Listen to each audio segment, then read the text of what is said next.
el sur, desde el mar hasta el sol, llegan el águila y el cóndor, el quetzal los recibe con el colibrí.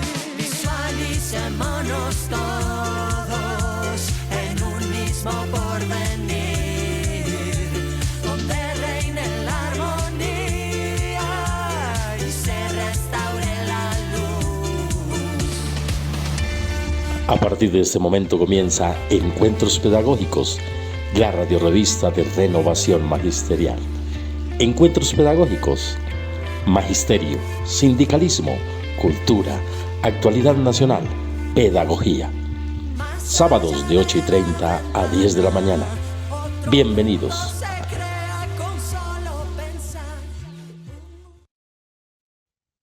Muy buenos días, bienvenidos al número 481 de nuestra radio revista de Renovación Magisterial, Encuentros Pedagógicos. Les damos la bienvenida, siendo las 8:30, hoy sábado 27 de septiembre. Recuerden que pueden sintonizarnos los sábados en Facebook Live, en Renovación Magisterial y en YouTube de Encuentros Pedagógicos. Visítennos en nuestra página www.renovacionmagisterial.org, donde siempre encontrarán los videos, audios y documentos citados en nuestras entrevistas y las noticias de actualidad del sector docente y de los trabajadores. Síganos en nuestras cuentas de X, Encuentros Pedac y @Renovación Magisterial. Le damos la bienvenida también a nuestra intérprete de señas, Paula Carvajal. No sé cuál será mi seña, pero bienvenidos a todos. Creo que alguna vez fui algo así. Hoy no estoy tanto, pero esa era mi seña, a propósito de que septiembre es el mes de la persona sorda y de la lengua de señas. Bueno, vamos a dar apertura a nuestro programa de hoy con Encuentro con la Política. Karen, muy buenos días. Muy buenos días, le damos la bienvenida a nuestro director, Jairo Castro Ballesteros, también a nuestro invitado hoy, Francisco Pacho Castañeda, líder ambientalista de la localidad de Kennedy. Y bueno, digamos que esta semana está en boca el discurso de nuestro presidente Gustavo Petro en la ONU, quien pues a pesar de toda la polémica también hubo un aporte bastante significativo desde lo que tiene que ver el cambio climático y lo ambiental, y es por eso que hoy nos acompaña el profe Pacho Castañeda. Muy buenos días. Francisco, muy buenos días. Paula, no te saludé, muy buenos días. Bueno, Francisco, pues bienvenido aquí al programa Encuentros Pedagógicos. Hoy con un tema crucial, importantísimo, que viene desarrollando el presidente Gustavo Petro y que lo planteó en la ONU. No solamente fue el discurso contra el genocidio en Gaza, sino que también habló del medio ambiente. ¿Qué fue lo que dijo Petro allá en la ONU sobre el medio ambiente, Francisco? Bueno, Jairo, muy buenos días para ti, para el magisterio en Bogotá, las maestras y maestros. Primero, permíteme felicitarlos por esa lucha tan importante que ustedes dieron hace un par de días, que lograron ese acuerdo tan importante en Bogotá, después de varios días de estar al sol y la lluvia, y por supuesto que representa el sentir de la ciudadanía bogotana el hecho de recuperar esa posibilidad de que la huelga no sea estigmatizada ni condenada como lo hizo el alcalde Galán, y que ustedes le hayan arrancado nuevamente ese derecho a la administración de Bogotá. Pues bueno, diciendo esto, el presidente Gustavo Petro pronunció un discurso, como usted ya lo nota, Jairo, y es que efectivamente denunció nuevamente el genocidio en la Franja de Gaza, pero adicionalmente hizo un llamado de atención muy fuerte a propósito del negacionismo del que vienen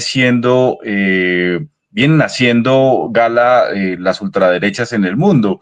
Me refiero básicamente al presidente Donald Trump, a lo que viene haciendo Milei en Argentina, Bukele en El Salvador, el partido Vox en España, porque vienen diciendo y asegurando que esto del cambio climático es un invento del progresismo, es un invento de la izquierda, y efectivamente niegan todo lo que la ciencia ya ha demostrado, y es que efectivamente hemos llegado a un punto de no retorno, hemos ya cruzado la raya en el planeta, porque los recursos efectivamente a partir de hoy, no hoy como fecha, sino hoy en términos de tiempo, ya no van a alcanzar para los próximos 50 años. Empezamos una cuenta regresiva muy peligrosa donde la existencia propia de la humanidad hoy está en riesgo.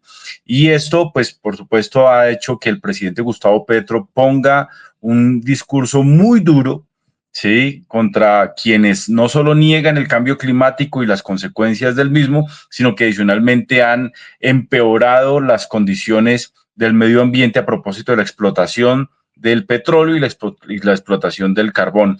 Y el uso del petróleo y del carbón para no solo fabricar automóviles y cosas contaminantes, sino adicionalmente como una máquina de guerra, que también lo ha puesto el presidente Gustavo Petro en la agenda a propósito de la decisión del gobierno colombiano de no seguir permitiendo que el carbón que extrae la Drummond en La Guajira llegase a Israel para la fabricación de armas. Digamos que en ese contexto fue la intervención del presidente Gustavo Petro. Sí, Francisco, yo me acuerdo también, no solamente en esta vez, sino que también en la vez pasada y en otra ocasión, ¿no? El presidente Petro ha hablado sobre el agua y lo que representa la Amazonía en Sudamérica, porque este es un tema que no solamente es de Colombia o Brasil, sino que son más países que están involucrados con la Amazonía, y ahí hay un tema grandísimo por la deforestación, y que incluso hay algunos que están hablando que la Amazonía debe ser explotada. ¿Qué hay al respecto de eso? Que se puede ser deforestada y que hay que buscarle esas riquezas, el oro y acabar con el agua. Claro, digamos que el riesgo que tenemos, por supuesto, es que la Amazonía es un escenario inexplorado todavía. Se dice que el 30% de las tierras raras o de los materiales raros o los minerales raros se encuentran en la Amazonía, y esos minerales sirven para hacer uranio, para enriquecer bombas nucleares, para hacer celulares, etcétera, etcétera. Un material tan básico hoy que se usa en el mundo y que es con el que nos comunicamos, que es el coltán. Una parte muy importante hoy está siendo extraída de manera ilegal de la Amazonía. Pero además, otro tema, digamos, que quedó ahí encintado, y es el tema del consumo excesivo de carne por parte de los grandes países consumidores como son los Estados Unidos y China. Egipto, bueno, de estos países que vienen consumiendo carne de manera exuberante y que hacen que la Amazonía se convierta en un potrero de vacas realmente. Digamos que los riesgos están como en tres cosas. Una es efectivamente la explotación de minerales, la otra es el uso de la madera de manera ilegal, y el tercero es este escenario de que la Amazonía se convierta en un gran potrero para la puesta de vacas allí y pues para el consumo excesivo humano, porque realmente no se requiriera tanta carne en el mundo como nos hacen ver. Y lo otro es pues el consumo desigual entre países como Estados Unidos, que pueden consumir 10 veces lo que realmente necesita, pues hoy hacen que la Amazonía se convierta en un escenario de tragedia ambiental, a pesar del esfuerzo que vienen haciendo países como Brasil y Colombia, que han reducido la deforestación en un 30%, seguimos deforestando a un ritmo desolador. Solo el año pasado en la Amazonía, me refiero en todo de todos los países, la Amazonía continental, se perdieron cerca de 21.000 canchas de fútbol en lo que fue el año pasado. Sí, es muy crítica la situación, y por supuesto, sigue siendo un punto neurálgico en la lucha contra el cambio climático. La Amazonía es el gran pulmón del mundo, y si este desaparece, pues desaparece la humanidad y todos los seres vivos que la habitamos. Sí, Pacho, eso es terrible porque pues incluso uno pone a pensar lo que ha sido el capitalismo salvaje, porque antes pues, la gente que han cohabitado ahí en el Amazonas, todos los nativos de allí, pues respetan la selva, la madre tierra, la madre naturaleza, nunca tuvieron la necesidad de acabar con toda esa naturaleza que están acabando por montones. Creo que son 7 países los que cubre la Amazonía. Pero bueno, ese es un tema bien delicado ahí en Sudamérica, ¿no? Y en el mundo, porque es que esa es la representación del oxígeno, no solamente para estos países de Sudamérica, sino en el mundo. Pero aquí también en Bogotá, aquí cerquita, pues hay hechos muy graves, ¿no? Con Coca-Cola. ¿Qué nos cuenta al respecto? ¿Qué se ha hecho frente a lo que hizo Coca-Cola en La Calera? Sí, es muy desafortunado porque las multinacionales pareciera que tuvieran licencia para hacer lo que quisieran en el suelo colombiano y en general en todos los países. Digamos, lo que ocurre en Colombia es lo que ya ocurrió en Chile con Coca-Cola. Coca-Cola se apropió de los manantiales chilenos y los secó, ¿sí? Lo que ocurrió en el contexto de La Calera, que es solo una de las concesiones que tiene Coca-Cola. Coca-Cola tiene muchas concesiones más de agua dulce en Colombia y que habría que revisar, ¿sí?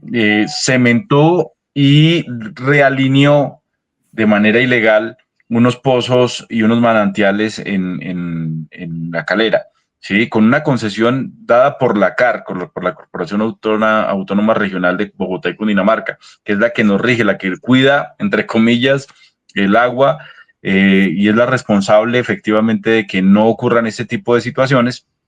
La CAR efectivamente permitió que Coca-Cola, que aquí se llama FENSA o Senja, todos esos nombres que se inventan las multinacionales para no responder por absolutamente nada, pues sin permiso alguno, o mejor, con la vista gorda de las autoridades, tanto de La Calera como de Cundinamarca y de Bogotá, pues desvió el recurso hídrico, lo secó y lo cementó, y lo canalizó y lo entubó, que es lo más grave, no permitiendo que el agua llegara de manera natural a los sitios donde efectivamente esa agua pues termina llegando. Así es, Pacho. Yo creo que por hoy vamos a dejar aquí el tema porque hay muchas cosas más para hablar. Porque eso que estaba comentando ahorita Francisco se denuncia porque lo hace Coca-Cola, pero uno va a las regiones, a los campos y los grandes hacendados le meten a las quebradas tuberías de 3, 4 pulgadas y secan las quebradas. Esto es terrible y que lo permiten las alcaldías locales de los diferentes pueblos de que el agua la monopolicen y no dejen al campesino que es el que necesita para sembrar sus matas, que tengan el agua. Sí, solo un dato para terminar a propósito del comentario que hace Jairo del capitalismo. Este año, a comienzos de este año, al 5 de enero, el 1% de la población mundial, los más ricos del planeta, ya habían emitido a la atmósfera el 25% del CO2 de todo del CO2 de todo el planeta. O sea, ese 1% ya había contaminado más de lo que contaminamos 8.000 millones de personas. ¿Sí? Ese es el capitalismo que niegan Trump, Milei y los demás, que creen que tienen una especie de derecho divino de consumir lo que los pobres del mundo no tenemos derecho a consumir. Así es, aquí está, Pacho habla de Milei y Trump, y aquí en Colombia tenemos al Centro Democrático haciendo eso, apropiando de tierras y del agua. Ahí vimos como cuando el presidente Uribe era presidente, pues cómo pavimentó sus vías cerca de su ubérrimo, ¿no? Esa es la muestra de lo que son estos tipos de presidentes. Y la pregunta es, ¿dónde meten las vacas los de Fedegan? Sí, pues en la Amazonía. Así es. Listo, Francisco, quedamos nuevamente atentos para una próxima invitación y seguir hablando sobre este tema porque es bien extenso y muy importante que la gente lo conozca, que se entere de qué está pasando también en el mundo y pues aquí en Colombia este gran debacle de nuestros campos y selvas colombianas. Jairo, Así muchas gracias es, por la Jairo. invitación y un abrazo al presidente Gustavo Petro y a todo el equipo de Renovación Magisterial. Muchísimas gracias, Francisco. Cordialmente bienvenido aquí en otra oportunidad para seguir hablando de este tema largo, arduo, que no entiende uno cómo, viendo ya la situación como está, todavía vivan en este estado de negación. En fin, bueno, vamos a dar continuidad en este momento con Canapro, solidaridad que hace vida.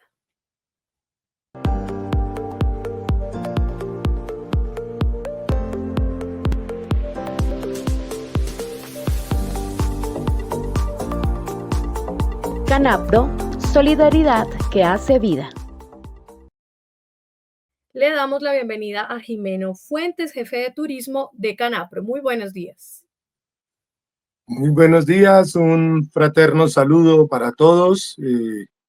Gracias, Jairo, y por supuesto a todo el equipo de trabajo que hace posible este espacio de aprendizaje, de comunicación Y pues bueno, con el mensaje del Departamento de Recreación y Turismo de la cooperativa Canapro, comentarles, vamos a muy rápidamente dividir nuestra conversación en 4 temitas rápidos, invitándolos, por supuesto, a que cuando piensen en viajar, lo hagan a través de el espacio que brinda la cooperativa para sus asociados. Entonces, el primer elemento, vamos a comentar rápidamente cómo está el proceso de atención a nuestros asociados. Nosotros hemos dividido en 2 grandes formas de interactuar con nuestros asociados frente a las reservas de los centros vacacionales o a las posibilidades de viajes nacionales o internacionales.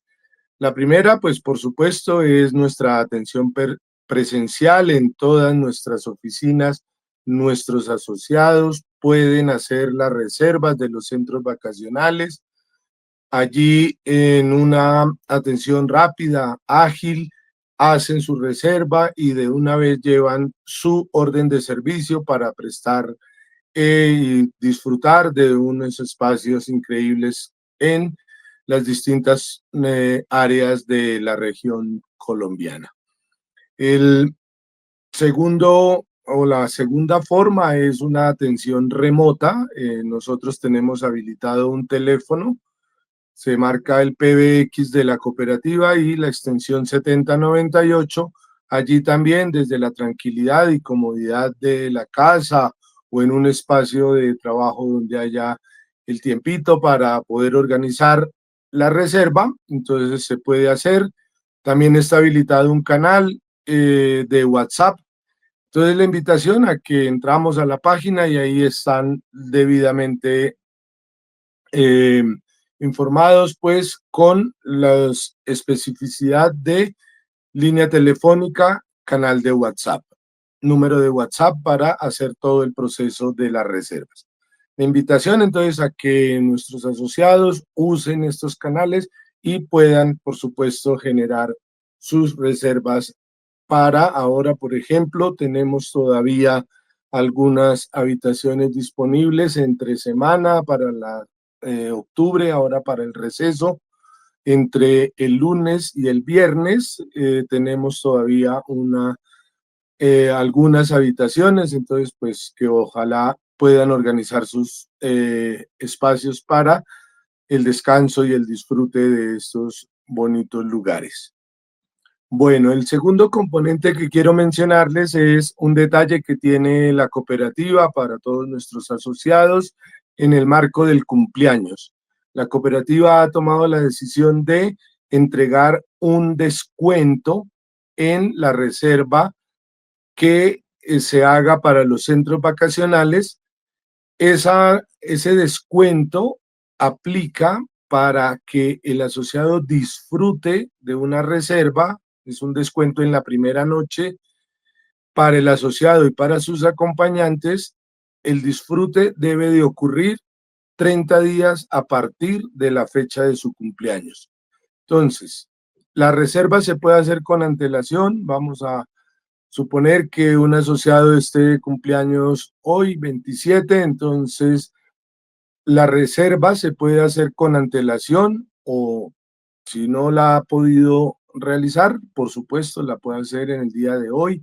Nosotros atendemos todos los sábados de 9 a 1 p.m. Entonces, hacemos la reserva y el disfrute debe de enmarcarse entre el 27 de septiembre a el 27 de octubre.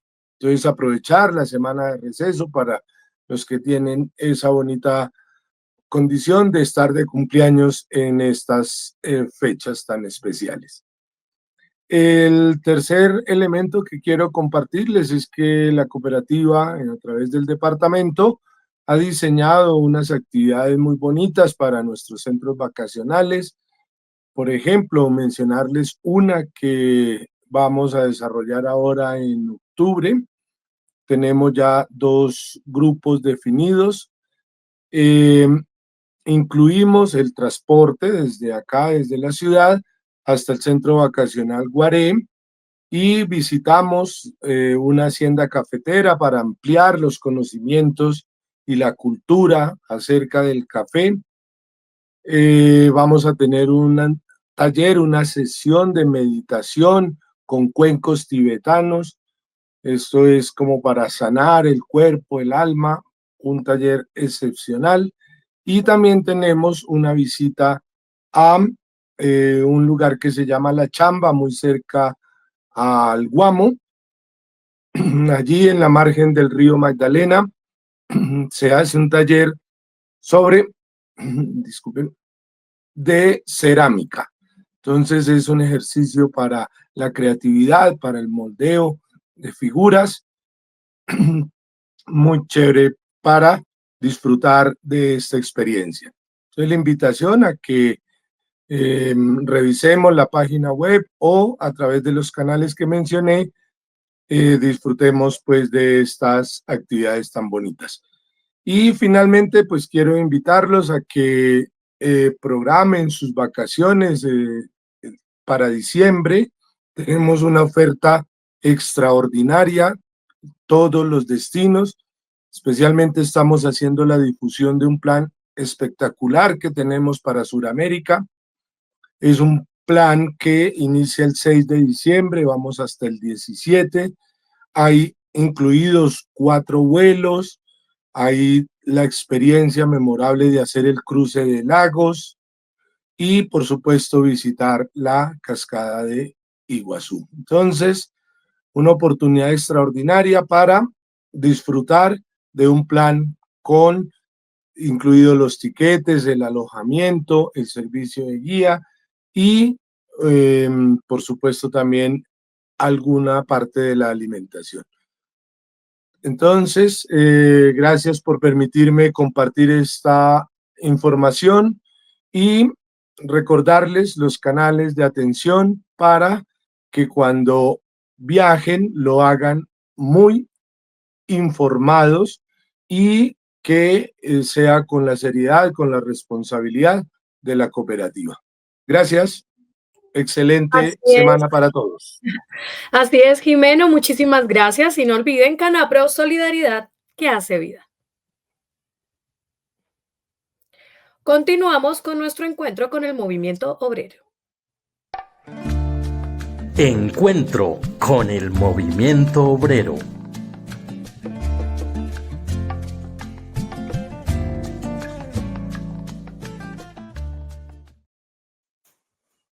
Muy buenos días a Fabio Arias, presidente de la CUT Nacional. Bienvenido a Encuentros Pedagógicos. Karen, buenos días para usted y toda la audiencia de Encuentros Pedagógicos. Mil gracias por la invitación. Así es, Fabio. Bueno, nuestro querido presidente nos dejó ahí pensando muchas cosas esta vez en la Asamblea de la ONU. Sin embargo, ¿cómo ve ahí la cosa entre Trump y Petro? ¿Cómo quedó eso, Fabio? Cuéntanos. Bueno, eso fue ahí sí como se dice, un round bravo, de esos difíciles que hay hoy en el concierto internacional. El pasado martes, evidentemente, en la Asamblea de las Naciones Unidas, hicieron intervenciones, sendas intervenciones, tanto el presidente Trump como el presidente Petro. El presidente Trump se despachó contra todo el planeta, sosteniendo una y otra vez que evidentemente el único interlocutor válido que tiene el planeta es él y que todo el mundo debe someterse a sus designios. Descalificó a la ONU, aunque algo de verdad tiene, pero no por las razones que él expresa. Habló de los migrantes y dijo exactamente que eran narcotraficantes y por eso justificó el asesinato que hizo de las lanchas donde iban unas personas que según ellos eran narcotraficantes, pero los tildó a todos, extendió la atención a todo eso. Reivindicó y respaldó el genocidio de Netanyahu en Gaza y adicionalmente negó la crisis climática de manera absolutamente insostenible por toda ahí sí como se dice, el acervo científico que hay sobre la crisis que hay en el planeta especialmente por la destrucción de la naturaleza. Por el contrario, Gustavo Petro reivindicó todo lo contrario. Dijo que la crisis climática era la muerte y que había que hacer evidentemente acciones tendientes exactamente a resolver dicha situación, entre otras, y de primera magnitud, acabar con todos los combustibles fósiles como materia energética, como matriz energética de las actuales necesidades en esa índole. Obviamente que criticó de bárbaro al señor Trump por obviamente justificar el genocidio en Gaza y adicionalmente de querer justificar también los asesinatos hechos en los mares territoriales, aduciendo que todos los migrantes eran o son narcotraficantes. Y adicionalmente siguió impulsando la guerra como el método y el procedimiento que tienen los norteamericanos para resolver el declive que en términos de la situación económica y política en el mundo se vive. Hay un declive de los Estados Unidos en materia económica, pero también política. Cada vez hay sectores políticos y económicos que miran hacia otros territorios. Hoy se habla mucho de los BRICS, esa alianza entre Brasil, India, China y Rusia y Sudáfrica, que evidentemente muestra que es un componente totalmente distinto a lo que se ejerce por parte de los Estados Unidos en materia del Banco Mundial y el Fondo Monetario Internacional. Ya Petro ha hecho avances en ese sentido, firmó un convenio con China para estar involucrado en la ruta de la seda, de la franja y la ruta de la seda con China, que es otro mecanismo económico distinto al que se tiene y otro relacionamiento distinto al que se empieza a tener, al que se ha tenido históricamente con Estados Unidos. Y adicionalmente está en el Banco de los BRICS. Es decir, dos discursos que representan dos tendencias hoy en el mundo. Uno, de querer volver a la estrategia de un mundo unipolar que no existe y que no va a existir en el futuro, porque el mundo sigue siendo, ya se ha consolidado una multipolaridad y Estados Unidos no sigue haciendo eso. Bueno, y la muestra de un dirigente y un presidente de una nación que, si bien es cierto, no tiene nada que ver con ser una potencia mundial, sí la posición enhiesta de defensa de la soberanía nacional, de defensa exactamente de las posiciones que en términos de la crisis climática, los migrantes, la política antidrogas, tiene un gobierno que evidentemente se proclama como independiente, autónomo y soberano. Es muy importante. Por primera vez en toda la historia de Colombia, especialmente la del siglo XX y lo que va corrido el XXI, hay un presidente que dice cosas totalmente distintas y radicalmente diferentes a las que hicieron todos los gobiernos, así como se dice, apátridas que hemos tenido nosotros en nuestro país. Y esta es una nueva versión y una nueva visión, y por eso Gustavo Petro se consolida hoy como un líder mundial. Bien por Gustavo Petro en las Naciones Unidas y un rechazo contundente a esas aspiraciones imperialistas de los Estados Unidos. Desde la Central Unitaria de Trabajadores respaldamos a este gobierno en defensa de la soberanía y en las observaciones críticas y rechazando la posición de los Estados Unidos sobre estos temas tan significativos para la soberanía de los países.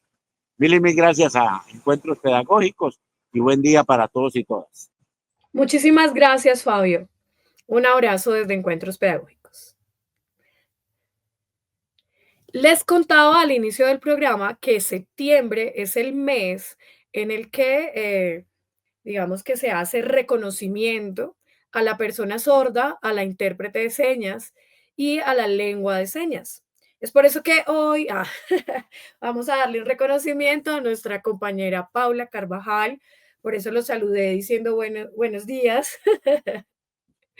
Buenos días.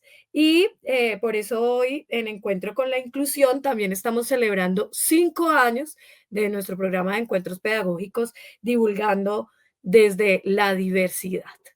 Vamos con nuestro encuentro. Encuentro con la inclusión.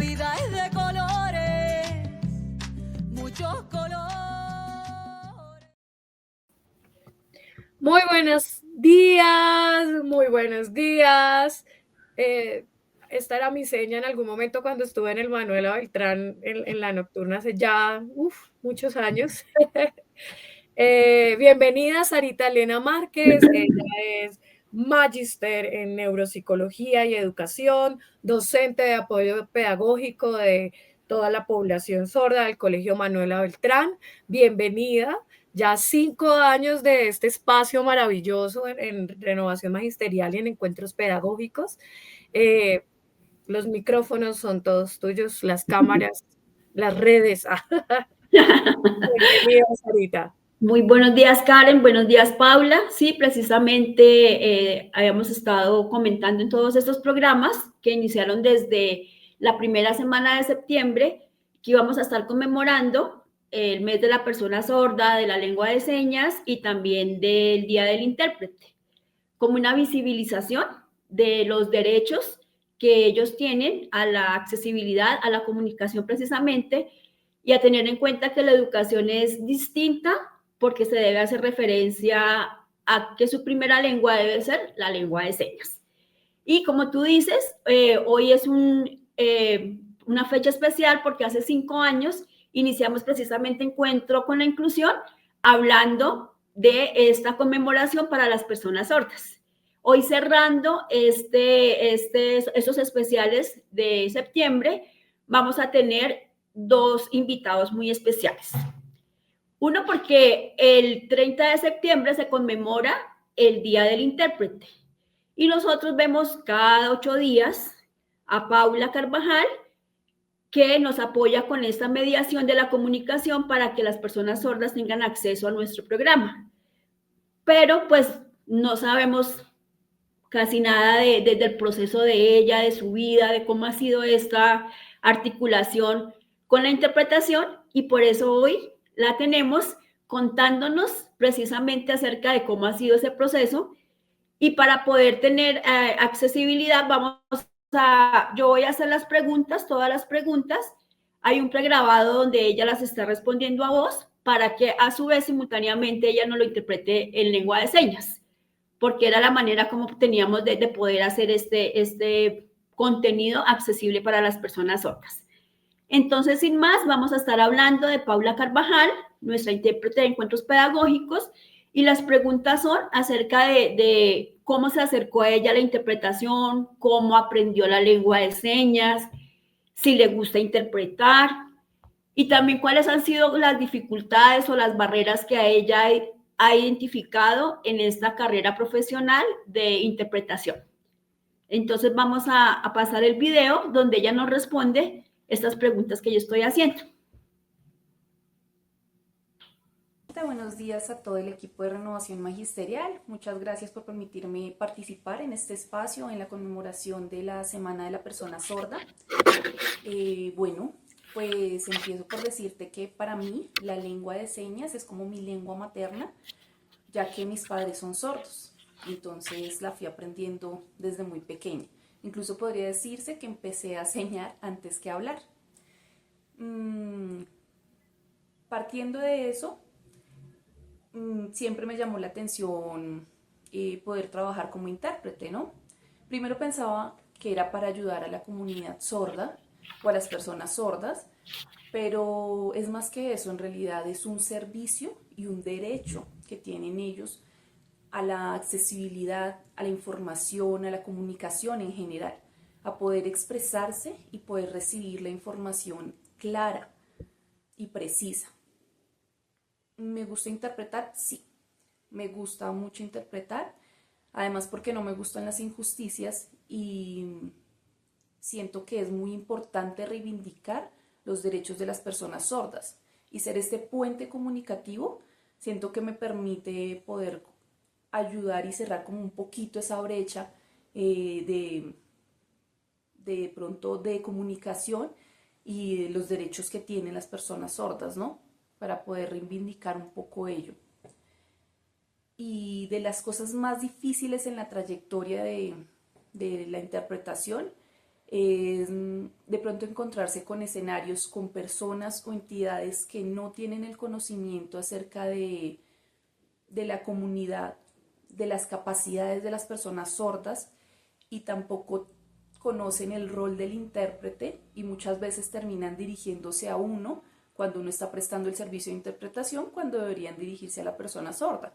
O le preguntan o terminan hablando es con uno y no tienen claro que es a la persona sorda quien deben dirigirse, que uno únicamente es el puente de comunicación. Siento que es una de las cosas más de pronto frustrantes y difíciles. Todavía esa parte del desconocimiento. Muchísimas gracias por la invitación. Que tengan un feliz día.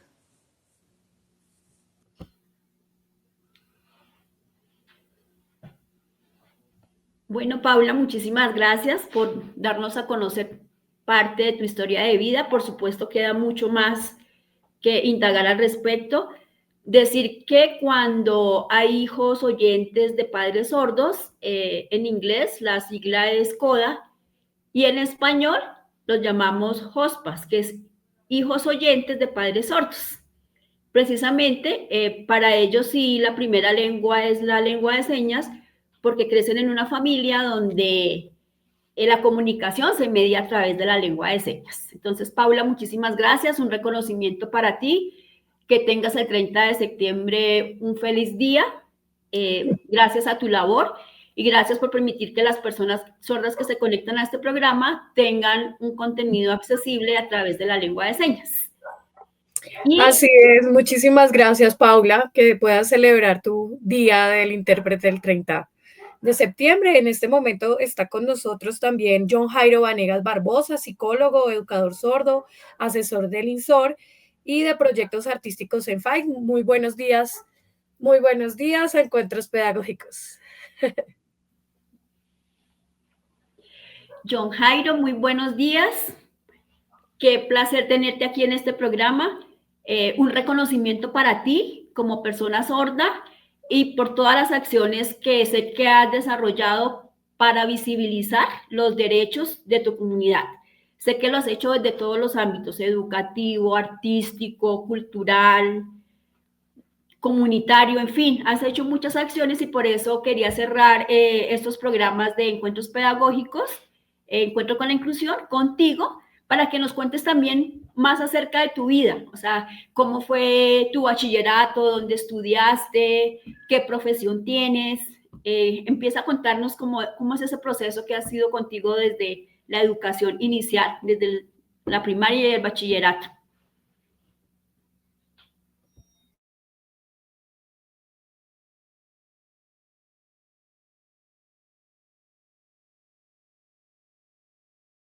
Perfecto, listo, ¿me escuchan bien?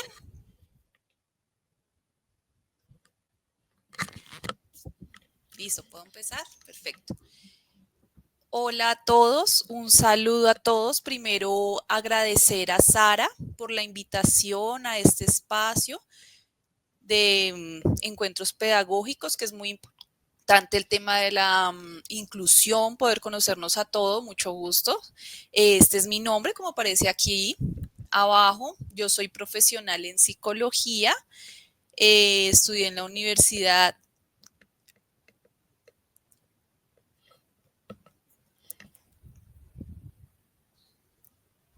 en la Iberoamericana. De allá me gradué como profesional en psicología. La pregunta que me haces acerca de mi trayectoria educativa, sí, yo la primaria la realicé en un entorno con personas oyentes. Les comento por qué. Yo vivía en un pueblo que se llama Mariquita. Eso es allá en el Tolima. Yo nací allá. Mis papás no se habían dado cuenta que tenía la discapacidad auditiva, no se habían percatado. Ellos hablaban, se enojaban porque yo no les prestaba atención. Yo no entendía mucho el proceso. Estuvimos en un proceso médico con exámenes, le comentaron la situación, dijeron, es que John Jairo no nos pone atención, no sé qué es lo que pasa. Entonces, en medio de los exámenes y todo, se dieron cuenta, le dijeron a mis papás que tenía problema auditivo, que no podía escuchar.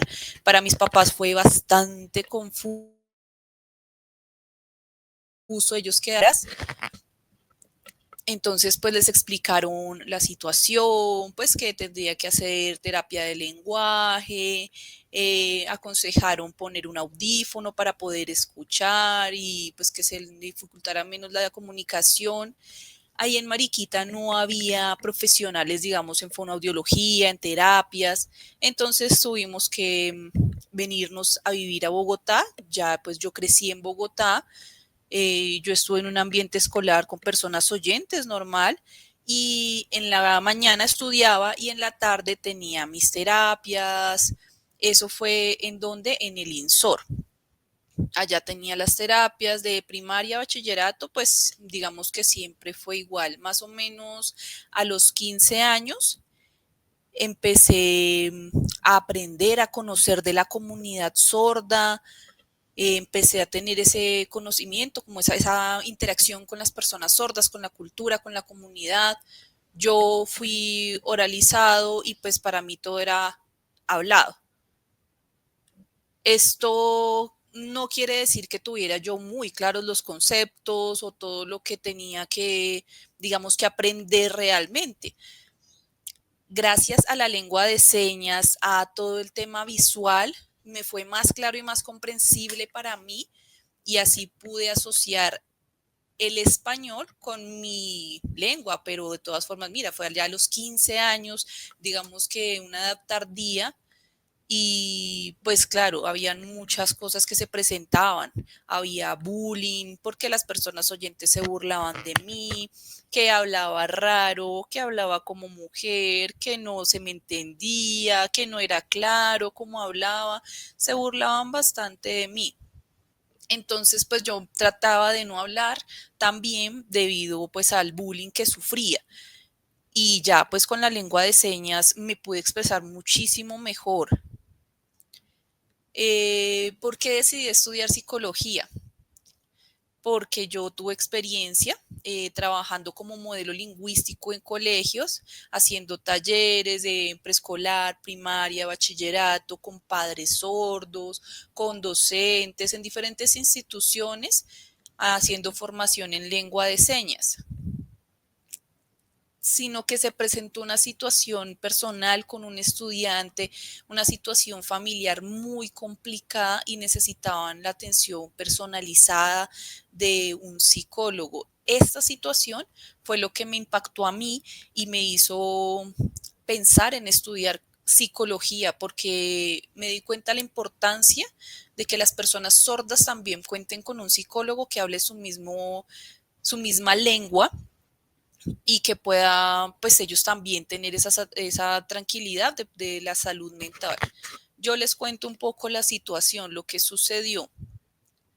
La niña, la estudiante, estaba en un colegio, la situación que se presentó, estaba el papá, la mamá y el coordinador académico y el rector del colegio.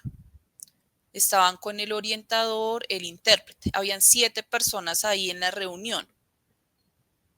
Entonces, pues, si te das cuenta, todo el mundo estaba ahí mirando y pues eso es intimidante para un niño, ¿no? Donde no hay privacidad, de ella pueda expresar sus emociones, sus sentimientos, un espacio privado donde se pueda expresar con mayor libertad. No, todas las personas ahí encima. Entonces, al ver esa situación fue bastante difícil. En cambio, cuando es una persona oyente, él va únicamente con el orientador. Pero en este caso iban 7 personas más ahí. Entonces, eso también hizo que yo tomara la decisión de estudiar psicología y pues asimismo poder brindar de mi conocimiento a través de la misma lengua para personas sordas. Y el tema de las artes y la cultura, pues ya se habían producido lengua de señas, en educación, en lingüistas, trabajadores de la salud, pero ¿y dónde estaba lo de la cultura y el arte? Las personas oyentes tenían como más rango en esto, sí, tenían como más accesibilidad. Yo tengo una fundación que se llama FAIX, Estas son las siglas, ¿no? Pero entonces F sería de fundación, A de artes, I de idioma, C de cultura y S de silencio. Y las siglas son FAICS. Pues digamos que sería el nombre resumido. Aquí hacemos talleres de artes, danzas, pintura para las personas sordas y aquí también aplico el tema de la psicología en las artes para ayudarles a las personas sordas también con el tema de la salud mental y que ellos puedan también pues tener la satisfacción en ello. Esto es lo que les cuento de mi trayectoria, son más o menos 12 años. El tema de la inclusión es un tema que se aplique correctamente, pues realmente ustedes creen que donde están las personas oyentes y sordas, que están ellos pues incluidos, por decirlo de alguna forma, se presta correctamente el tema de las artes, la cultura, de la orientación y todo esto, pues es algo que hay que reflexionar. Esto es algo que les quería comentar de mi experiencia. Muchas gracias.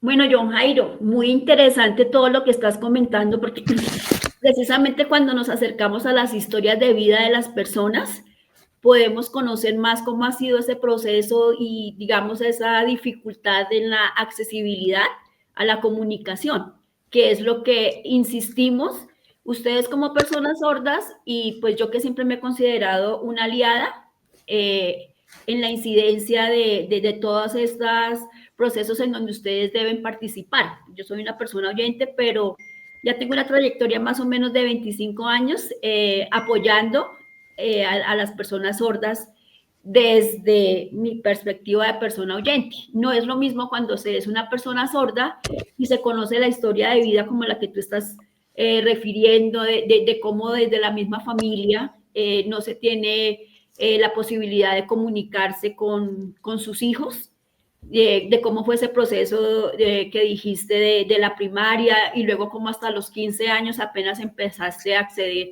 a la lengua de señas. Esto que tú estás contando es el reflejo tuyo y de muchas más personas sordas que están en este momento en la educación y en todos los procesos de participación. Sí, claro, muchas gracias. Además, también quería comentarles 3 cosas. Lo primero, que tú hablas acerca de la accesibilidad a la comunicación. Sí, primero esto, la barrera de la comunicación. Segundo, accesibilidad a la información. Accesibilidad a la información. Y lo tercero, la actitud. Estas 3 cosas hay que tenerlas muy presentes porque pues la comunicación, digamos que no depende tanto de mí, porque la barrera digamos que va de parte y parte. Lo segundo es la información, la accesibilidad a la información. Eso puede ser, digamos, en radio, en televisión, en las noticias del periódico, en diferentes medios de comunicación donde tenemos esta barrera de comunicación. Y lo tercero es la actitud que presentan las personas frente a estas situaciones. Esto está en la ley 982 y también la ley de inclusión 1618, que dice del proceso de inclusión de las personas sordas. Esto también es algo para reflexionar. Gracias. Tienes toda la razón. Nosotros tenemos y contamos con toda la reglamentación, las leyes, pero muchas veces esto se queda en el papel porque es difícil aplicarla a todos los ámbitos. Ya para concluir, John Jairo, nosotros que hemos estado trabajando juntos en esos procesos de artísticos, tú también has comentado que eso es una gran barrera cuando se presentan las ofertas o cuando se abren, digamos, las convocatorias para los estímulos para personas con discapacidad. Muchas veces estos formatos están en español, no están adecuados a la lengua de señas y ustedes requieren siempre el apoyo de una persona oyente que esté ahí para rellenar esos formatos, para hacer todo ese proceso de documentación, para que ustedes tengan la posibilidad a través de nosotros de acceder a estos espacios de formación artística. Entonces, ya para ir cerrando este tema, quisiera que nos comentaras cuáles son las barreras que tú como artista has encontrado para poder divulgar todos esos procesos de formación para tu comunidad.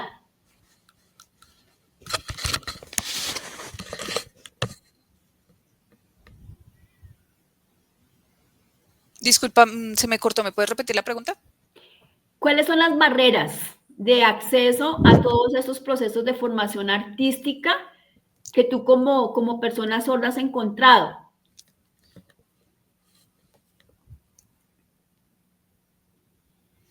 Sí, claro que sí, barreras hay muchas.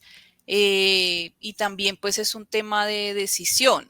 Por decir algo, decisión de que las personas sordas quieren estudiar, no sé, un ejemplo, música. Y el docente le mira y como, pero tú eres una persona sorda, ¿quieres estudiar música? Puede ser algo de percusión, pero le dice, pero tú quieres, pero ¿por qué no? Es algo que se puede probar. O que una persona sorda pueda bailar, ¿por qué no? Son estas cosas también que a veces las personas, personas oyentes, los profesores no tienen el conocimiento y no realizan las adaptaciones adecuadas para que ellos puedan también acceder a todos estos procesos artísticos y a esta formación. Creo que es esto. Listo, John Jairo. ¿Y ya cuál sería el mensaje? ¿Cuál sería lo que tendrías que decir de cómo poder hacer mayor incidencia para estos procesos que has mencionado, desde el campo de la salud, de la educación, desde lo artístico? ¿Cuál sería el mensaje con el cual podríamos cerrar este espacio de encuentro con la inclusión?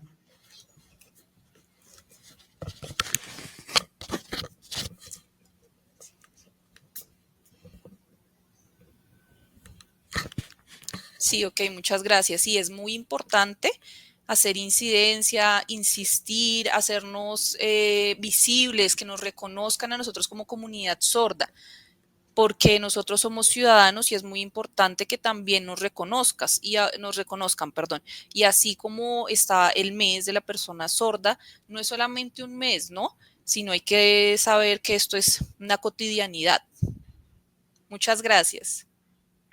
Listo, John Jairo, muchísimas gracias a ti por la participación. Más adelante podemos continuar hablando de esos procesos de formación artística para las personas sordas que son tan importantes, como a través de la psicología, porque recuerda que el trabajo que nosotros hicimos en el Colegio Manuela Beltrán fue precisamente articulando esos procesos de historia de vida, de cómo las personas sordas manejaban ese espacio de socioemocional y cómo podían transformar ese dolor y todas esas, digamos, dificultades en la familia y en los procesos de educación, cómo lo podían transformar a través del arte y de la cultura. Entonces son procesos muy importantes que debemos continuar haciendo incidencia para que haya cada vez más artistas y formadores sordos. Muchas gracias. Muchas gracias, Sarita. Muchas gracias, John Jairo. Paula, como siempre, muchísimas gracias. Así es, visibilización, oportunidad. Eso es lo que necesitamos. Sí, recordar que el lema de este año es: no hay derechos humanos sin el derecho a las lenguas de señas, y eso ha sido lo que se ha promovido durante todo este mes, inclusive también con los símbolos que tienen ellos como comunidad sorda, que es la bandera, que representa también ese tema de identidad, de lengua y de cultura. Así es, Sarita. Bueno, muchísimas gracias. Chao. Gracias, hasta luego. Seguimos con nota del director.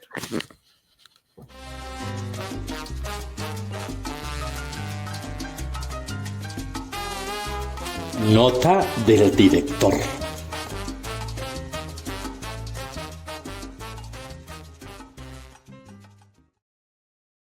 Los discursos de la extrema derecha en coherencia con el desfalco. Jairo Castro Ballesteros, delegado del Magisterio de Bogotá. Muy buenos días al Magisterio y a la comunidad educativa que nos ven y nos siguen por Facebook Live de Renovación Magisterial al programa Encuentros Pedagógicos. Un saludo también a todos los que nos siguen por YouTube y por TikTok. Igualmente un saludo muy especial a todos los que nos siguen por nuestras redes en el exterior.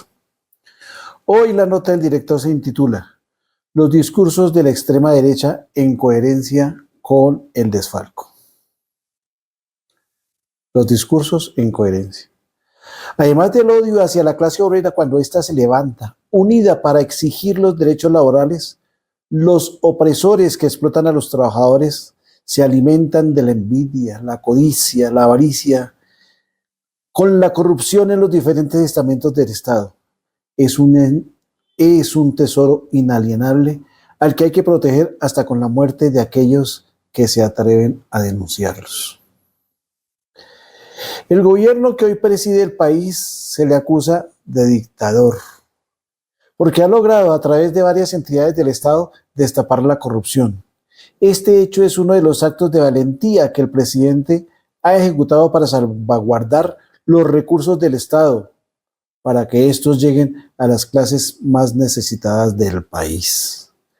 Por eso, la clase corrupta en el Senado y otras entidades como los gremios, como la banca, la industria, la ganadera, enfilan malintencionadamente discursos con arengas en contra del presidente, narrativas falaces que son reproducidas por los medios de comunicación de los mismos dueños de la mentira, buscando incautos, que los hay, que reproduzcan el odio hacia el mandatario de los colombianos e intentar que el camino de la continuidad del progresismo sea eliminado, para ellos retomar esa senda de muerte, hambre y miseria.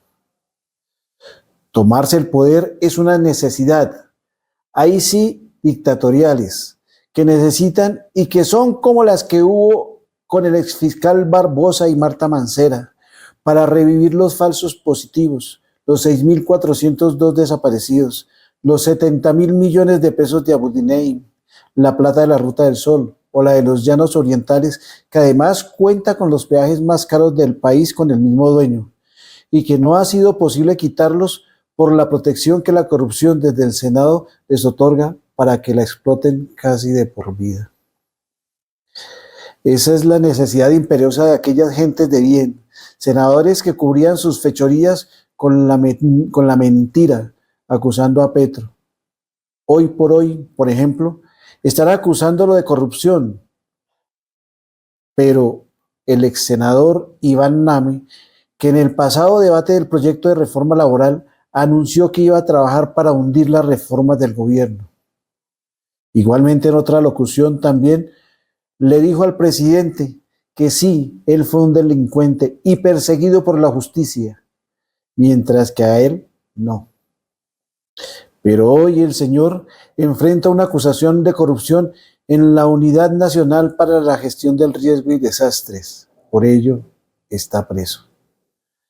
De esta manera, muchos de los opositores del gobierno de Gustavo Petro están más enfocados en desvirtuar los logros de este gobierno, como la reforma agraria, que ha devuelto tierras a miles de campesinos desplazados en la violencia en la que les arrebataron las tierras, y que además los mismos exparamilitares han confesado y señalado qué tierras eran las que se habían apropiado, y que aún hoy políticos y familiares de militantes del Centro Democrático ocupan muy calladamente, pero sí intentan señalar al señor Felipe Harman, director de la ANT, Agencia Nacional de Tierras, de despilfarro de dineros de esta entidad que ha utilizado para abrir oficinas de la agencia para poder congregar a los campesinos en diferentes regiones y eventos para las devoluciones de tierra. Es decir, ha sido invertida en la devolución de las tierras a los campesinos. Un entramado muy sucio con el que intentan doblegar al pueblo, llevarlo a la sumisión desde la violencia, al terror, al miedo. Amenazan a los trabajadores con descuentos de salarios, con quitarles los puestos de trabajo. Lo más tramposo, mañoso y delincuencial que han utilizado los corruptos es mentir con las reformas que beneficiarían a los trabajadores de todos los sectores laborales. En verdad, el temor de esa corrupción es, por ejemplo, que sigan destapando los actos vandálicos de corrupción, como el de la salud. Vimos cómo los medios de comunicación al servicio de esta casa corrupta intentaban señalar al gobierno de la crisis de las EPS, que estaba generando por la reforma que estaba planteando el gobierno, como se estaban interviniendo esas empresas de salud. Al final se destapó que desde el gobierno de Uribe Vélez los diferentes ministros de salud comulgaron con el desfalco a la salud.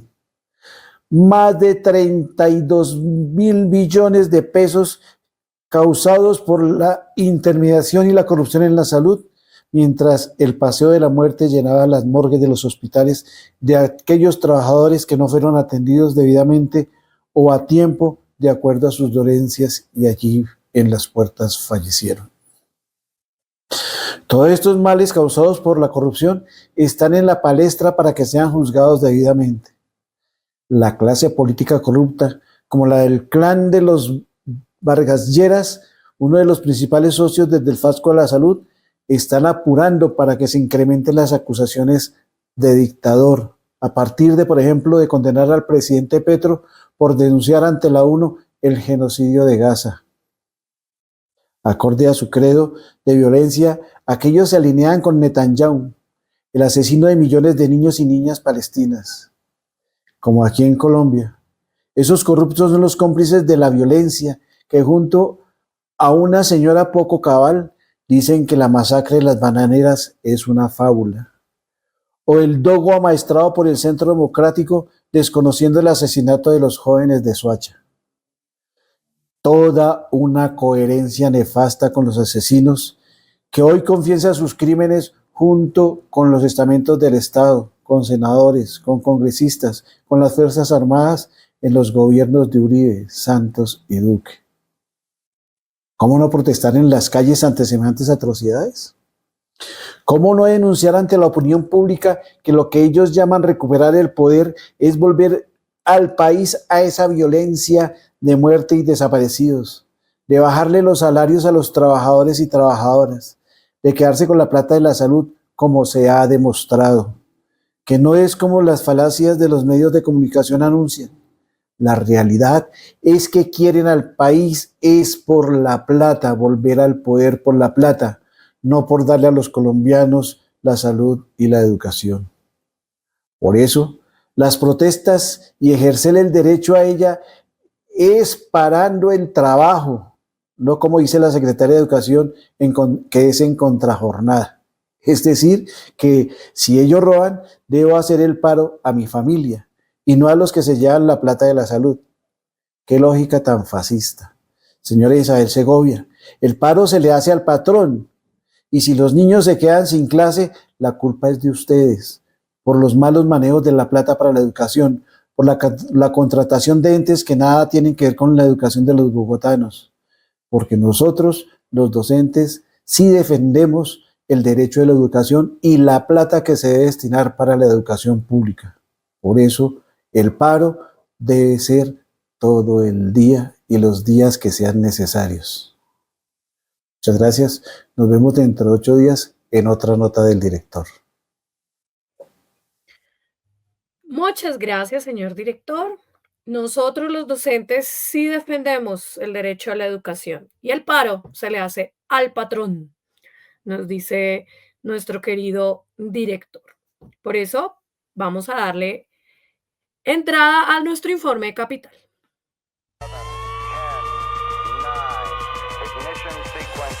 Informe Capital.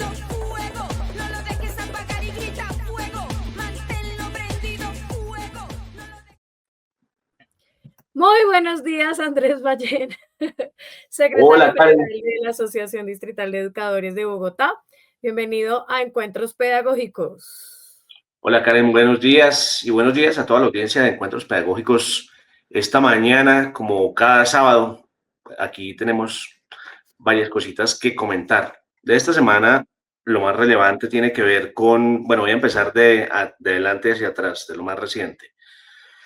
Se realizó una mesa de trabajo, una mesa laboral entre la ADE y la Secretaría de Educación con el propósito de revisar el reintegro de los dineros descontados por las movilizaciones de marzo, de abril, de junio, de julio Y bueno, todo lo que derivó de esa actitud intimidatoria, castigadora de Secretaría de Educación. Y bueno, ustedes saben que como resultado de la asamblea permanente que tuvimos la semana anterior, uno de los puntos del acuerdo es justamente ese reintegro de dineros. Bueno, se acordó que el reintegro tanto de los meses adeudados como de lo descontado de la bonificación pedagógica se va a realizar con la nómina de noviembre o en su defecto en una nómina paralela. Sí, en una nómina paralela, en una nómina adicional, perdón, una nómina adicional para el mes de noviembre, pero se va a reembolsar todo lo descontado. De eso tenemos la absoluta certeza y pues en eso está el acuerdo con Secretaría de Educación.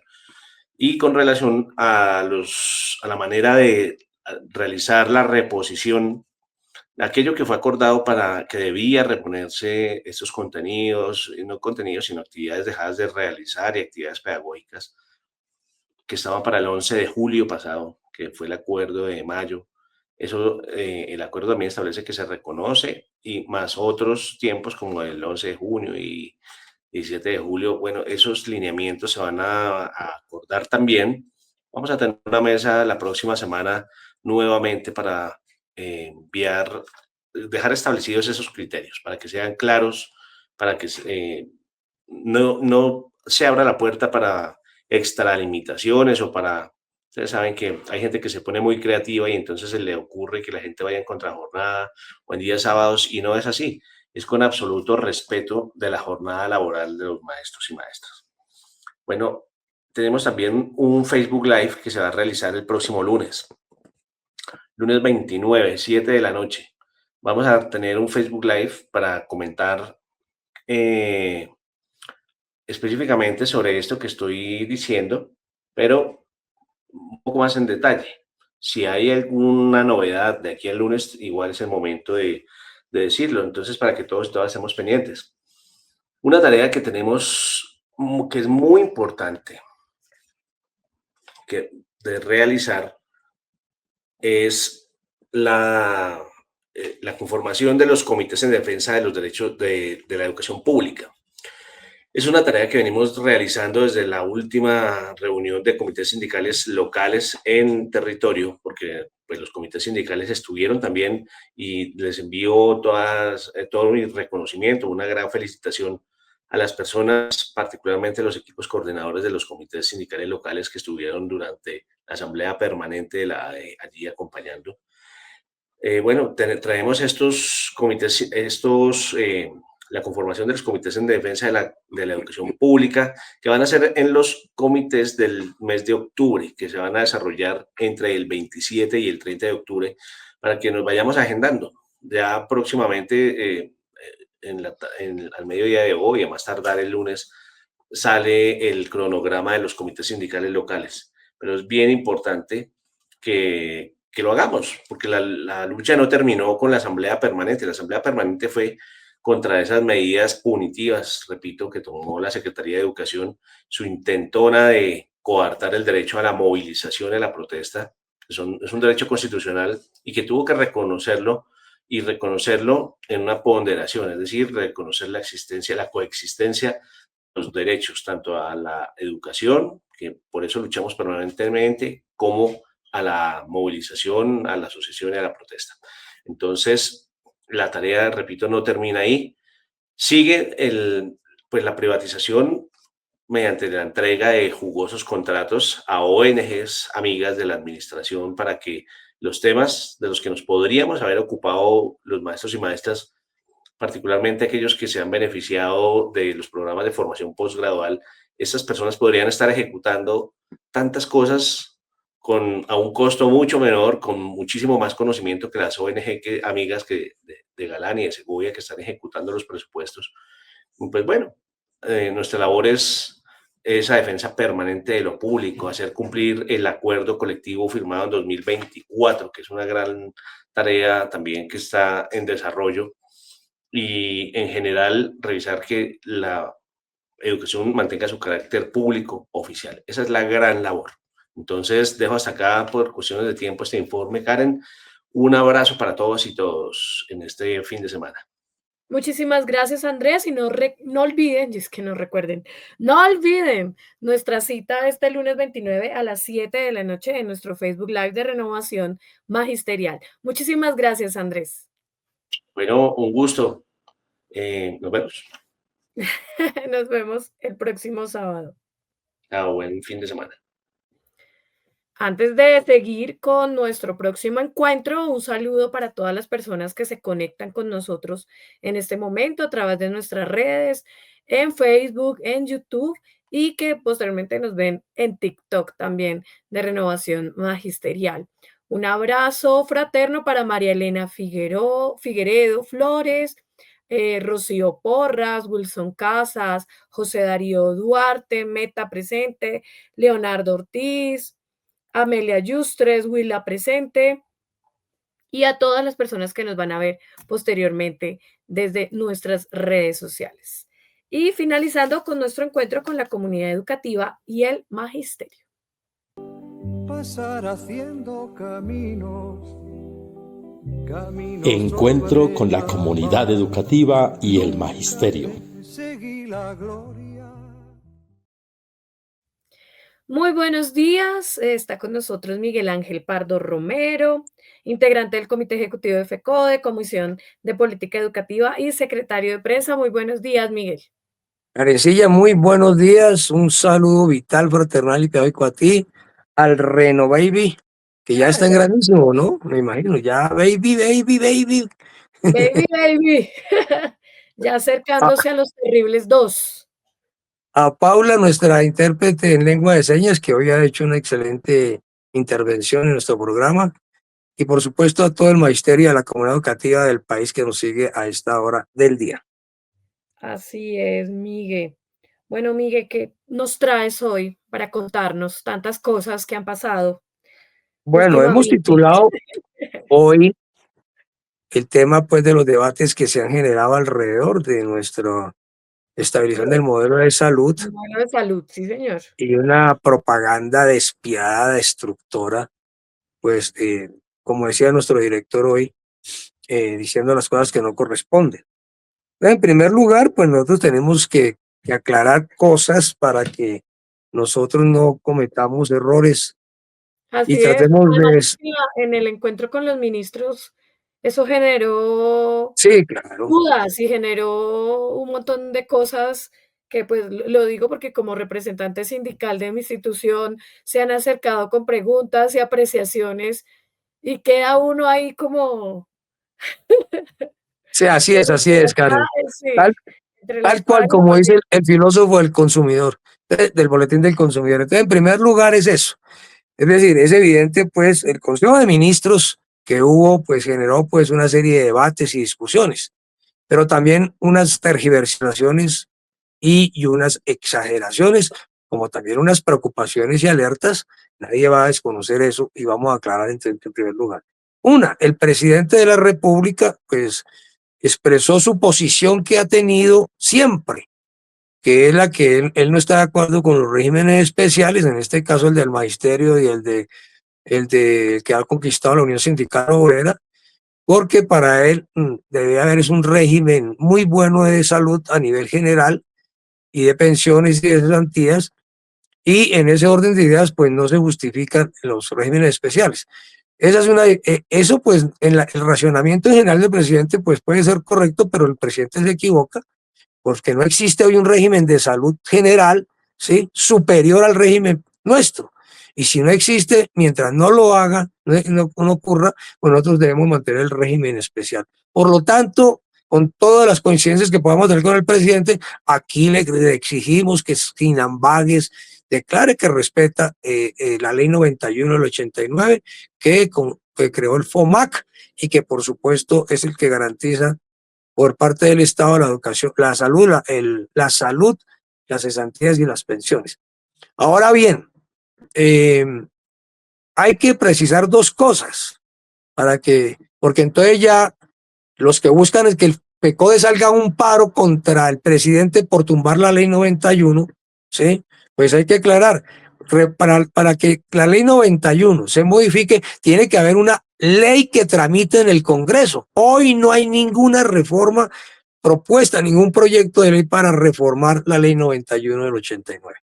Luego, eso es un elemento que hay que decir, no para no exigir al presidente el respeto en sus declaraciones del régimen especial, sino también para señalar que no puede movilizar al magisterio y decir paro indefinido por una reforma que no ha sido radicada al Congreso de la República, y adicionalmente durante los años 2024, 25 y 26 han sido crecientes los recursos del presupuesto general para sostener el FOMAC y garantizar las pensiones, las cesantías y la salud del magisterio. Primer asunto que tenemos que aclarar.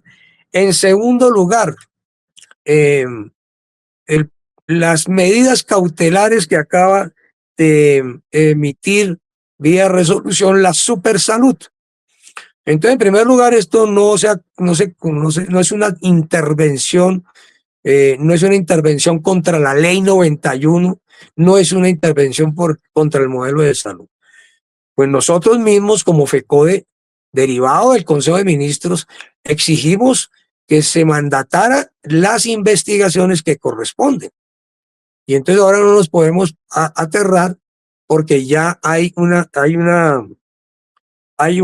medidas cautelares que tienen un propósito. El propósito es señalar todas las cosas que nos hemos quejado, hemos reclamado, se cumple más que quejado, y que ha motivado paros regionales, ¿sí? Que ha motivado protestas de la federación. Y entonces los asuntos que están allí planteados, básicamente los que todos conocemos, como el tema de esa demora, de ese invento de que tiene que haber autorizaciones cuando el nuevo modelo no requiere de autorización, pero que se insiste en que toca trasladarse de un lado para otro en turnos exagerados de demora. Todo eso tiene el propósito de ser investigado y ser suprimido, porque el maestro en el régimen lo que hace es tomar la orden del médico, debería ser, es la orden del médico en el primer nivel, y en la red escoger cuál es la entidad donde va a hacer el examen. Pero aquí tenemos dos problemas sospechosos. La primera es la actuación de exigir, de crear una barrera de acceso con el tema de las autorizaciones, y en segundo lugar, con eso buscar que los maestros se enfaden contra el modelo y no contra los que están promoviendo semejantes circunstancias. Sobre todo cuando, y ahí viene lo otro, se ha invertido de manera cuantiosa en los recursos para el tema de la plataforma, y que es exageradamente lenta, sospechosamente funciona al momento, orienta además porque a unas entidades y no a otras, y además cuando se ha invertido en más personal y oficina del FOMAC. Esa es una investigación que está.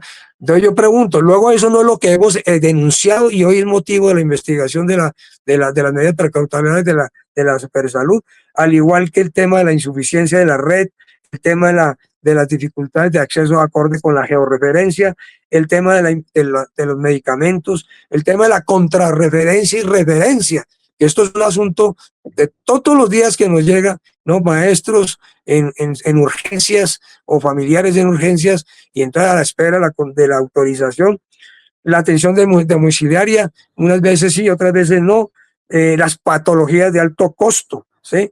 Y la nula información para que los maestros puedan orientarse hacia dónde tienen que ir. Todo esto que acabo de decir son motivos que llevaron a las medidas cautelares. Yo pregunto, ¿y eso no es un asunto que nosotros hemos denunciado? ¿Por qué creemos que eso va contra la ley 91 y contra el modelo, el acuerdo 03? Nosotros decimos, y ayer lo dijimos en una reunión de la Supersalud con claridad, nosotros estos puntos hemos denunciado, y para nosotros tienen que, pues hacen parte. Allí la Supersalud en la resolución respeta la ley 91 y respeta las medidas cautelares. Entonces digamos que este punto, para aclararlo, también me parece claro. Lo otro es que no son las primeras medidas cautelares, hay unas que se hicieron precisamente en el momento previo al modelo de salud el 1 de mayo del 2024 y posterior. Y esto es muy importante decirlo, porque son las responsabilidades del presidente Marín de la Fiduprevisora, que no puso en funcionamiento ni se propuso ni garantizó que el nuevo modelo entrara a funcionar, que por el contrario se hizo, y por eso las medidas cautelares se le volvieron a reiterar a ese señor pues derivado de ese proceso en el segundo semestre del 2024 a la fiduprevisora, que no lo ha respondido.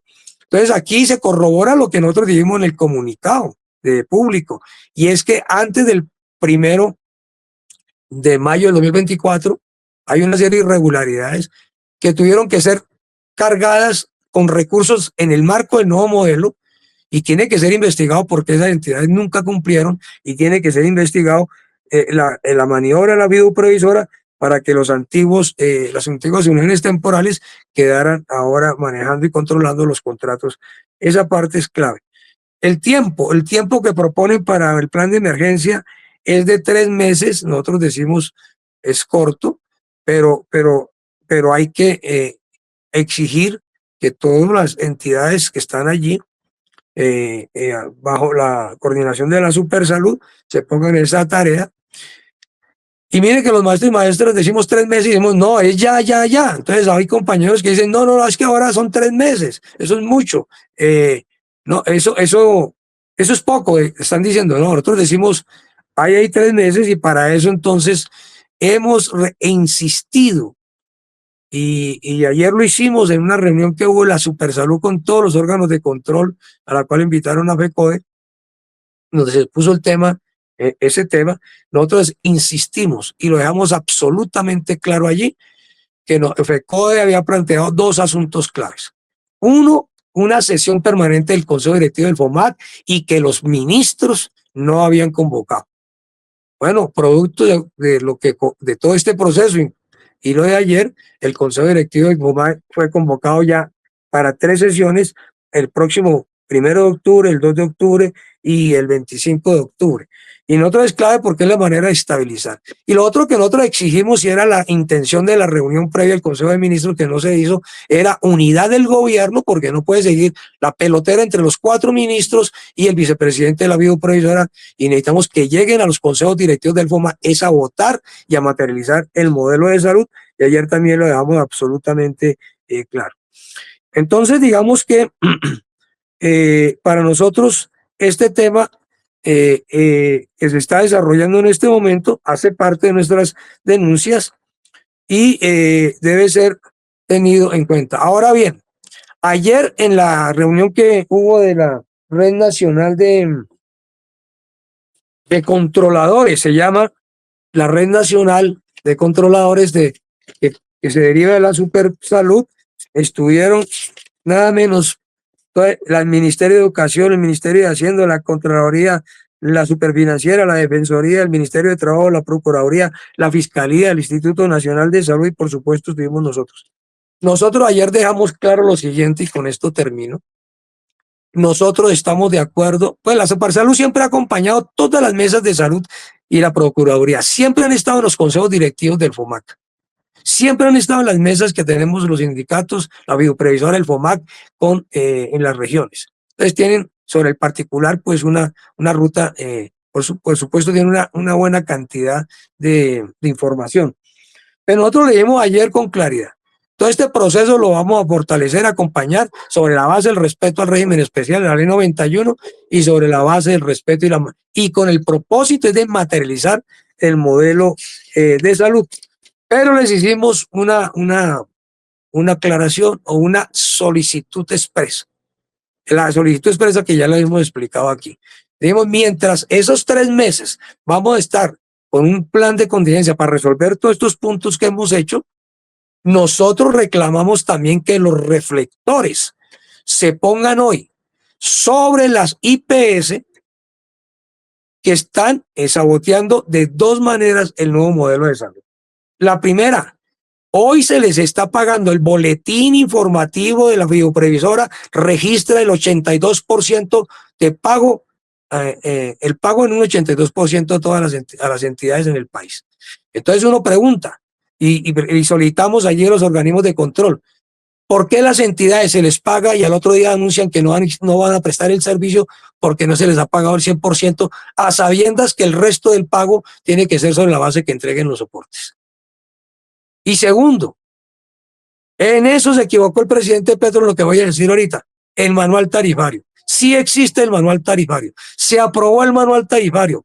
El manual tarifario contribuye a que de sangre por décadas al FOMAC se empiece a suprimir, porque sin tarifario hay unas entidades que se les paga más y a otras que se les paga menos, a pesar de que tienen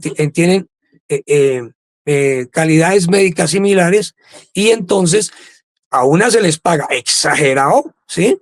Dependiendo de ese poder que hay entre sectores de la videoprevisora con los clanes regionales de los operadores médicos. Entonces, ahora que hay tarifario, aplicar el tarifario, Karen, señala que se pueden evitar sobrecostos del 50%, garantizar más puertas de entrada, pero entonces estos señores dicen que no se someten al tarifario. Y miren además lo siguiente, porque es clave señalarlo. Las tarifas siguen siendo las que paga el FOMAC superiores a las que a esas mismas EPS les paga el EPS en el sistema general, pero quieren presionar, renegociar las tarifas para seguir con el desangre durante décadas.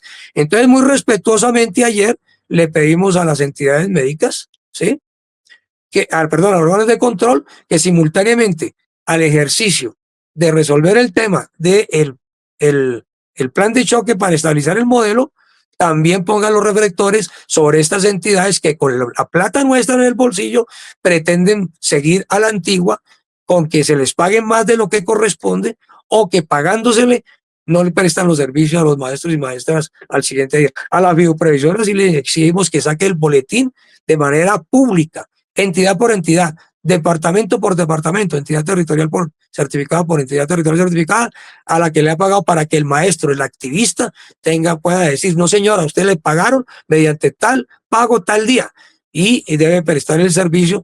Y el boletín se conoce, está en la página del FOMAC, pero tiene que ser una actividad casi que diaria, para que todos podamos identificar quién está aquí haciendo qué. Entonces, como tú puedes ver, nosotros le exigimos al gobierno, consejo directivo del FOMAC, de manera permanente, a estabilizar el modelo, unidad de criterios entre la vicepresidencia, la bioprevisora y los 4 ministros.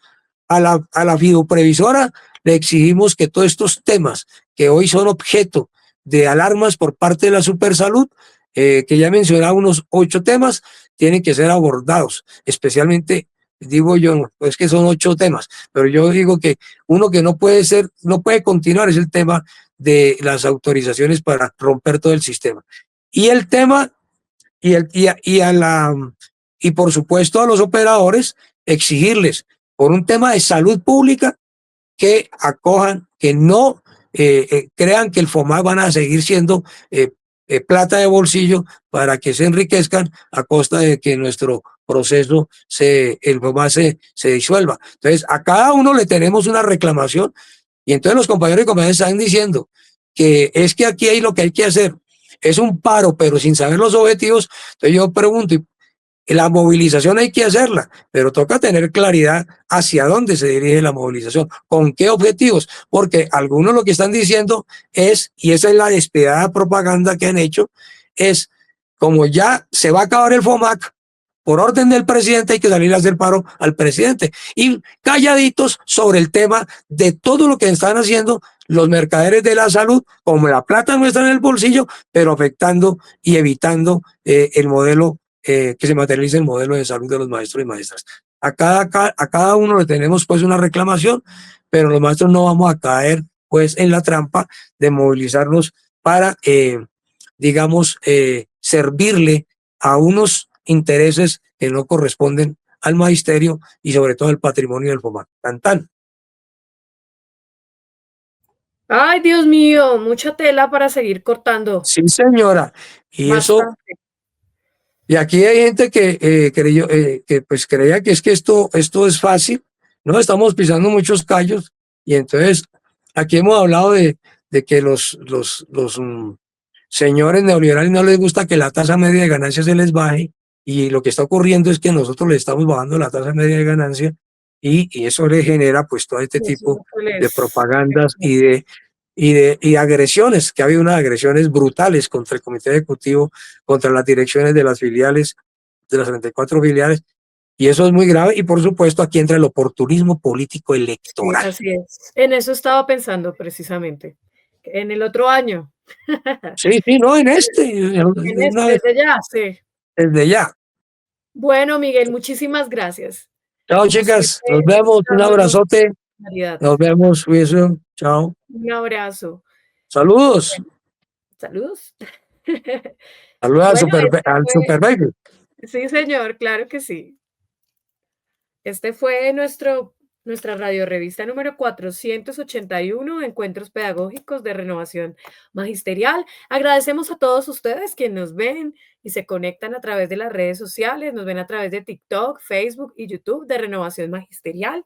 Les agradecemos por su sintonía, le agradecemos también a todo el equipo de Renovación Magisterial en Colombia, a nuestro director Jairo Castro Ballesteros, nuestro productor Sergio Camilo Castro, a nuestra queridísima Paula Carvajal en nuestra lengua de señas. Y pues recuerden que todos los sábados nos encontramos en su compañía de 8:30 de la mañana a 10 de la mañana. Les habló Karen Ortiz. Un feliz fin de semana. Hasta pronto. Renovación Magisterial presentó Encuentros Pedagógicos. Los esperamos el próximo sábado a las 8:30 de la mañana. Gracias por acompañarnos.